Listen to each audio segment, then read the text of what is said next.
वक्फ के नाम पर लाखों हेक्टर जमीन पूरे देश में है। इस जमीन, इस प्रॉपर्टी से गरीब का, बेसहारा महिलाओं बच्चों का भला होना चाहिए था। और आज ईमानदारी से उसका उपयोग हुआ होता तो मेरे मुसलमान नौजवानों को साइकिल के पंक्चर बना करके जिंदगी नहीं गुजारनी पड़ती। लेकिन इससे मुट्ठी भर भू माफिया का कोई भला हुआ। पसमानदा मुस्लिम इस समाज को कोई फायदा नहीं हुआ। और ये भूमाफिया किसकी जमीन लूट रहे थे? ये दलित की जमीन लूट रहे थे, पिछड़ों की जमीन लूट रहे थे, आदिवासी की जमीन लूट रहे थे, विधवा महिलाओं की संपत्ति लूट रहे थे। सैकड़ों विधवा मुस्लिम महिलाओं ने भारत सरकार को चिट्ठी लिखी, तब जाके कानून की चर्चा आई है। वक्फ कानून में बदलाव के बाद अब ये गरीबों से जो लूटा जा रहा है वो बंद होने वाला है।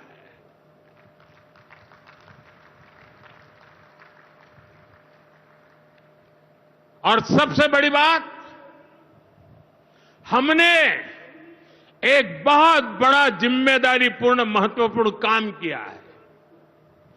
हमने इस वक्फ कानून में एक और प्रावधान किया है।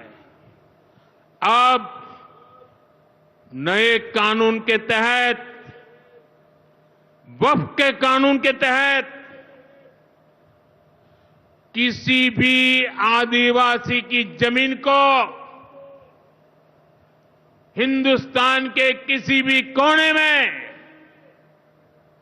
आदिवासी की जमीन को, उसके घर को, उसकी संपत्ति को ये वक्फ बोर्ड हाथ भी नहीं लगा पाएगा।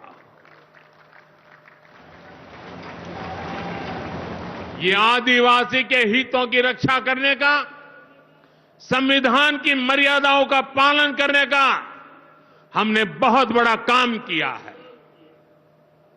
नए प्रावधानों से वक्फ की भी पवित्र भावना का सम्मान होगा। मुस्लिम समाज के गरीब और पसमानदा परिवारों, मुस्लिम महिलाओं, खास करके मुस्लिम विधवाओं को, मुस्लिम बच्चों को उनका हक भी मिलेगा और भविष्य में उनका हक सुरक्षित रहेगा। और यही तो बाबा साहब आंबेडकर ने संविधान के स्पिरिट में हमें काम दिया हुआ है। यही असल स्पिरिट है, यही असली सामाजिक न्याय है। साथियों, हमारी सरकार ने